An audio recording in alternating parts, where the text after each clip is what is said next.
তোমাদেরকে আমি তোমাদেরকে আমি এ দলকে তোমাদেরকে দিলাম আমি 8টা সিঙ্গাড়া। কি দিলাম বলো তো? এই দেখো আমি সিঙ্গাড়ার ছবি এঁকেছি।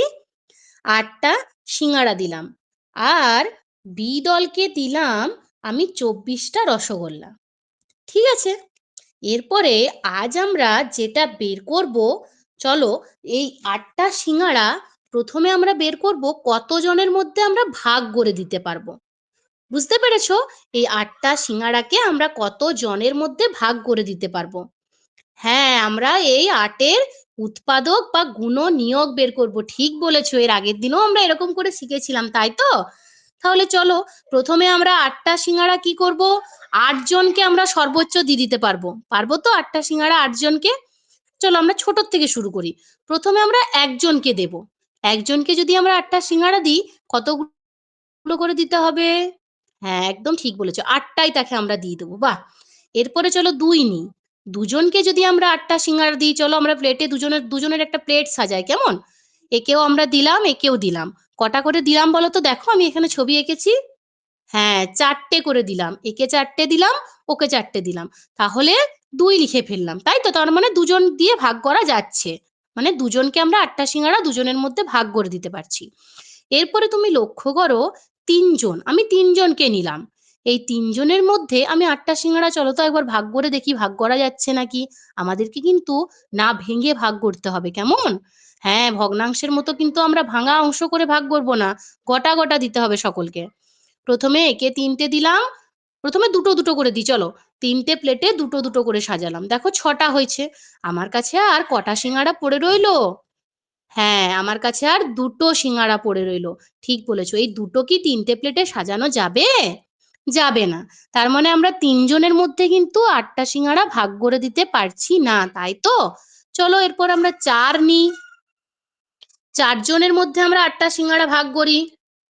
হ্যাঁ, প্রথমে এই প্লেটে 4টে দিলাম, ওই প্লেটে 4টে দিলাম, ভাগ করা গেল তো 4 জনের মধ্যে।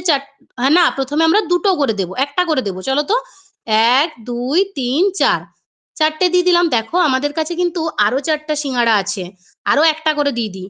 দেখো তো, 4 জন 4টা প্লেটে বা 4 জনের মধ্যে যখন আমরা ভাগ করছি 8টা সিঙ্গাড়া, তখন কত করে পাচ্ছে? দুটো করে পাচ্ছে। ঠিক আছে, এরপরে আমরা দুজনের মধ্যে হয়ে গেল, এরপরে আমরা একজনের মধ্যে ভাগ করব। একজনকে আমরা যদি দিই 8টা সিঙ্গাড়াই দিয়ে দিতে পারবো, তাই তো? তাহলে আমরা 8-এর উৎপাদক বা গুণনীয়ক কি কি পেলাম?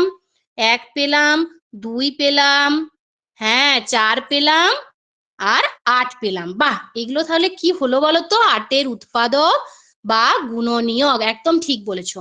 এরপরে এটা তো আমরা উৎপাদক আর গুণনীয়ক বের করে ফেললাম। এরপরে চলো, যে আমি যদি প্রত্যেকটা বেঞ্চকে 8টা 8টা 8টা করে দিই, তাহলে সেটা আমরা কিভাবে বের করব, চলো সেটা একবার বের করি। প্রথমে আমরা প্রথম বেঞ্চকে 8টা দিলাম, তার মানে আমাদের 8টা সিঙ্গাড়া কিন্তু শেষ হয়ে গেল, তাই তো? এরপর আমরা পরের বেঞ্চকে আরো 8টা দেবো, মানে আমাদের মোট কটা লাগবে? হ্যাঁ, 8 8 16। আমি তোমাদেরকে আগের দিনে বলেছিলাম তো যে যোগের সহজ পদ্ধতি হচ্ছে গুণ, তাই তো? তার মানে আমরা এরকম করতে পারি, প্রথমে 8 1-কে 8, তারপরে দুটি বেঞ্চে দেবো, মানে 8 2-এ 16, মানে আমাদের 16টি সিঙ্গাড়া লাগবে। তারপরে আমাদের তিনটি বেঞ্চতে দেবো, তার মানে 8 3-এ 24।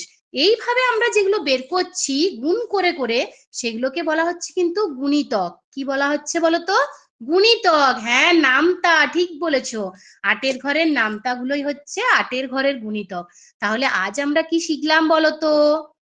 হ্যাঁ, আমরা যেটা ভাগ করে দিই সেটা হচ্ছে উৎপাদক বা গুণনীয়ক, আর গুণ করে করে যেটা আমরা পাই সেটা হচ্ছে গুণিতক। একদম ঠিক বলেছো। আজ এই দুটো সংখ্যা শিখলাম, পরের দিনে কিন্তু আমরা আরো অনেক নতুন নতুন সংখ্যার শিখবো, কেমন? হ্যাঁ স্যার, হয়ে গেছে, ধন্যবাদ স্যার।